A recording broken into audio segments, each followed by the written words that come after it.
If you're planning a magical escape to the happiest place on Earth in 2026, you need to hear this. After 2 decades of exploring every corner of Walt Disney World, countless VIP tours, and more than a few early morning rope drops, I've learned that the small details can make or break your day. Today, we're diving into 10 brand new rules and bans that Disney's quietly rolled out for 2026. And these aren't just old news. Some of them are catching even the most seasoned annual pass holders off guard. We'll hit you with 10 quick points, starting with the one most people often stumble over on day 1. Miss even one of these, and you can find yourself stuck at security, tossing expensive gear into a trash can, or worse, wasting precious park time. Let's jump in. Number 1. Realistic toy blasters and prop weapons. Disney may be one of the most family-friendly places on Earth, but in 2026, security is getting much more serious about anything that looks like a weapon. And this one catches a lot of Star Wars fans off guard. Because, let's be honest, when you're walking into Galaxy's Edge, it's tempting to go all in. The robe, the belt, the boots, the full Batu Traveler energy. But if your outfit includes a realistic-looking blaster, heavy prop weapon, or anything that could be mistaken for an actual firearm, that magical entrance can turn into a security stop really fast. This rule is not just about what you know the item is. It's about what another guest might think it is from 10 feet away in a crowded walkway. That's why Disney is extra cautious with detailed replica blasters, prop guns, tactical-looking accessories, and costume pieces that resemble real weapons. Even if it is clearly fictional. Even if it is plastic. Even if you bought it online specifically for your Disney trip. Security may still ask you to take it back to your car, return it to your hotel, or leave it behind. Now, lightsabers are usually a different story. A custom lightsaber from Savi's workshop is part of the official Galaxy's Edge experience, and guests carry those around all the time. But there is a big difference between carrying a lightsaber and walking in with a detailed blaster strapped to your side like you're reporting for bounty hunter duty. So if you're planning a Star Wars-inspired outfit, keep it simple. Go with the colors, the textures, the layers, the vibe. Skip the weapon props. Because nothing kills the magic faster than starting your Disney day with, "Sir, we're going to need you to step over here." Number 2. External microphones for filming. Disney World has always been a dream spot for photos and videos, but in 2026, the line between vacation filming and professional production is getting a lot more serious. And this one really matters if you vlog, live stream, make TikToks, or record park content for YouTube. Small personal filming is generally fine. Nobody is saying you can't record your first walk down Main Street, your reaction to Guardians of the Galaxy, or your family trying a giant cinnamon roll the size of a steering wheel. But larger external microphones are becoming a problem. We're talking about handheld reporter-style microphones, shotgun mics mounted on cameras, boom-style audio gear, oversized rigs, and anything that makes your setup look less like a family vacation and more like a production crew just rolled into Epcot. Why? Because Disney allows casual photography and video for personal use, but they don't want guests blocking walkways, turning crowded areas into filming sets, interviewing strangers without permission, or creating disruptions for other families trying to enjoy the park. And honestly, in a place where people already stop in the middle of Main Street every 6 seconds, adding a full microphone setup can turn a bottleneck into a traffic jam. The smarter move is to keep your gear small and low profile. A clip-on lav mic, a tiny wireless mic, or your phone's built-in audio is usually the safer bet. Keep everything compact enough to fit in your bag and avoid anything that extends outward or draws a lot of attention at security. Because the goal is simple. Capture the magic without looking like you're filming a documentary for Disney+. And if security thinks your setup crosses that line, you may be asked to take it back to your car, your hotel, or leave it behind before you ever scan into the park. Number 3. Oversized wagons and certain stroller brands. For families, strollers are a lifeline. I've been there myself. But in 2026, Disney is doubling down on size restrictions and banning certain stroller wagons. Many guests still assume that large, wagon-style strollers will slide through, but the rules state that strollers must not exceed 31 inches in width and 52 inches in length. or 79 centimeters wide and 132 centimeters in length, for those of us not in the US. Stroller wagons, those wagon-type hybrids that kids love, are explicitly prohibited. Inside the Magic points out that enforcement has become more consistent, especially with wagons that convert into wide, multi-use carriers.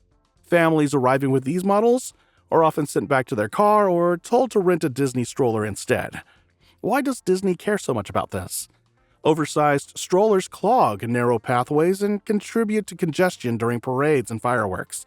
In 2019, stroller size limits were introduced, and now, in 2026, the rules are being strictly enforced. Stroller wagons such as the Keens or Veer models may look practical, but they're longer and wider than standard double strollers and often resemble small carts. Security cast members will measure if they suspect it's too large. Measure your stroller before you pack it. Some brands label themselves as Disney-approved, but it's always wise to verify those dimensions. So trust but verify. If your stroller is borderline, consider renting from Disney or a third-party stroller company that delivers to your resort. It's more convenient than getting turned away at the gate. And if you have younger children, take advantage of rider swap and the baby care centers in each park. You'll thank me later. So far, we've covered the big things that get flagged at the gate: toy blasters, the big microphones, and those massive stroller wagons. It feels like Disney is saying no to anything that causes a bottleneck. But the next few bans are the ones that quietly ruin trips for the majority of first-timers. We're done talking about the gear you can easily leave in the car. The next set of rules involves common items you use every single day in the park, and breaking them could lead to a far more expensive or embarrassing interaction. Stay tuned. Number 4. Loose ice and large coolers. Bringing your own snacks can save time and money, but Disney's limits on coolers and loose ice remain in place and are enforced more vigorously in 2026.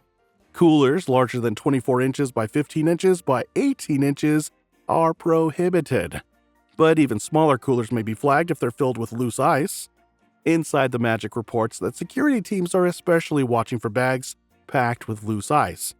Reusable ice packs are fine. They keep your food cold without creating a mess or obscuring security scanners. Opt for soft-sided coolers with ice packs. Avoid big hard-shelled coolers, which not only get flagged at security, but are awkward to manage on crowded buses or on monorails. If you plan a picnic, consider taking a midday break at your resort or renting a locker inside the park. Also, remember that glass containers are banned entirely, except those small baby food jars. So, pack reusable plastic or stainless steel containers instead. Number 5. Glass containers. This one sounds simple, but it catches people all the time. Glass containers are not allowed inside the Disney World theme parks, water parks, or Disney Springs, with one small exception. We said it earlier: baby food jars. Disney lists glass containers as a prohibited item in its official property rules, excluding small containers like baby food jars. And yes, that means your fancy glass water bottle, especially that.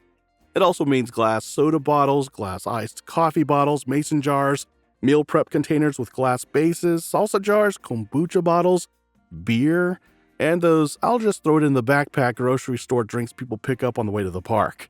Security is not being picky just to be picky. Disney is thinking about what happens if that glass breaks on Main Street during a parade rush, in a stroller parking area, inside a crowded queue, or near a barefoot toddler at a splash pad. One broken bottle can create a safety issue, slow down crowd flow, and force cast members to stop what they're doing for cleanup. That is why this rule is enforced so consistently. The easy fix is to pack plastic, stainless steel, or collapsible silicone containers instead. A reusable water bottle is your best friend at Disney World anyway, especially in Florida heat. You can refill it throughout the day, and many quick service locations will give you cups of ice water for free. For snacks, use zip-top bags, plastic food containers, or reusable pouches. And parents, baby food jars are the main exception, but keep them small, easy to show at security, and packed together so you're not digging through the diaper bag while the line backs up behind you. Because nothing says rough start like watching your expensive glass bottle get rejected before you even see the castle. Number 6. Selfie sticks and extended camera poles. This one has been around for years, but somehow it still surprises people at the gate. Selfie sticks are not allowed at Disney World, not in Magic Kingdom, not in Epcot, not in Hollywood Studios, and definitely not in Animal Kingdom, and not in the water parks either. Disney's official rules specifically prohibit selfie sticks, handheld extension poles for cameras or mobile devices, flags and banners inside the theme parks and water parks. They also restrict larger tripods and monopods that cannot fit inside a standard backpack or that extend over 6 feet. And honestly, this rule makes sense the second you picture it. Imagine someone extending a metal pole in the middle of Main Street during the fireworks show, or holding one up on Pirates of the Caribbean, or trying to get the perfect angle while walking through a packed queue where everyone is already shoulder to shoulder, sweaty, tired, and one spilled popcorn bucket away from losing it. That is exactly what Disney is trying to avoid. Selfie sticks can hit other guests, block views, slow down walkways, and become a real safety problem on attractions. Even if you promise you are only using it for one quick castle photo, security is not going to make an exception at the front gate. The safer move is to keep your camera setup compact. Use your phone by hand, use a small grip that doesn't extend too far, and ask a PhotoPass photographer for help. Or just hand your phone to a friendly guest nearby, preferably someone who looks like they're not about to sprint toward Tron. For vloggers, keep everything backpack-sized and low profile, because the second your gear starts looking like a pole, a rig, or a mini production setup, you may be told to take it back before your Disney day even begins. Number 7. Folding chairs and large tripods.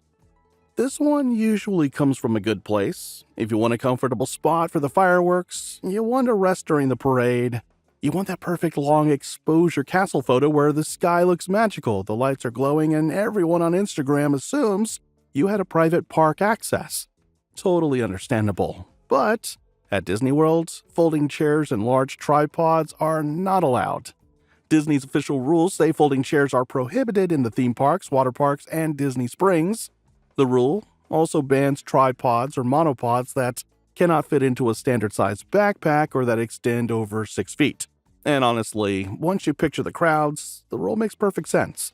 Magic Kingdom fireworks already turn the hub into a carefully managed sea of people. Epcot nighttime shows can pack the walkways around World Showcase. Parades create traffic patterns that cast members are constantly trying to keep moving. Now, imagine dozens of guests setting up camping chairs, full-size camera tripods, and personal viewing stations. That's not just inconvenient. That becomes a tripping hazard, blocked walkways, and a crowd control problem. So, what should you do instead?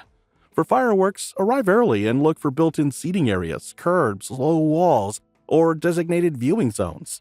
For photography, keep your setup compact. A small handheld grip, a phone stabilizer, or a mini tripod that fits completely inside your backpack is a much safer choice. And for anyone who struggles with standing for long periods, do not try to sneak in a folding chair.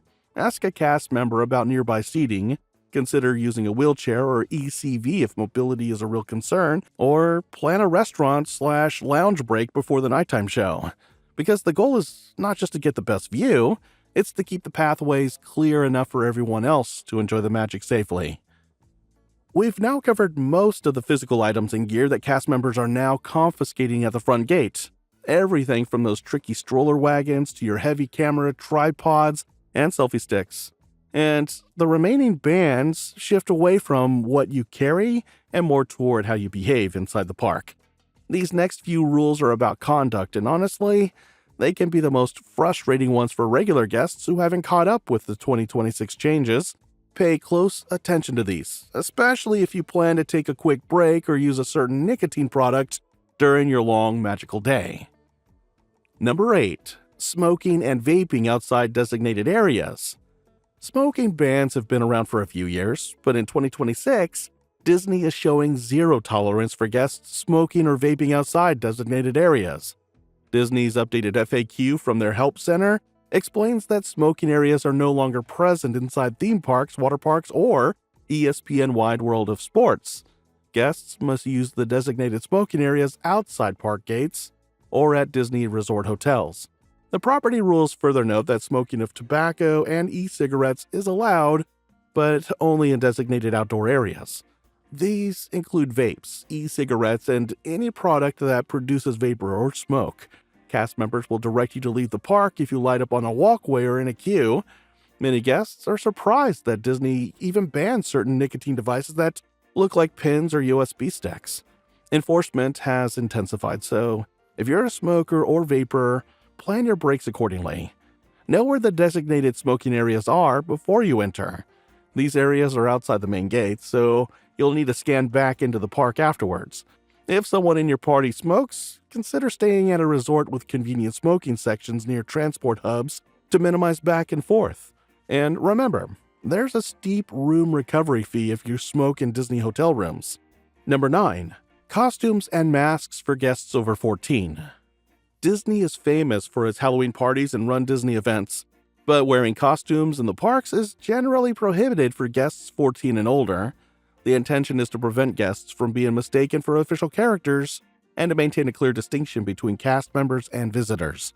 The property rules state that costumes may not be worn in the theme parks or water parks by guests who are 14 and older, and masks are also restricted. During specially ticketed events like Mickey's Not So Scary Halloween Party, there are separate guidelines that still limit mask size and costume length.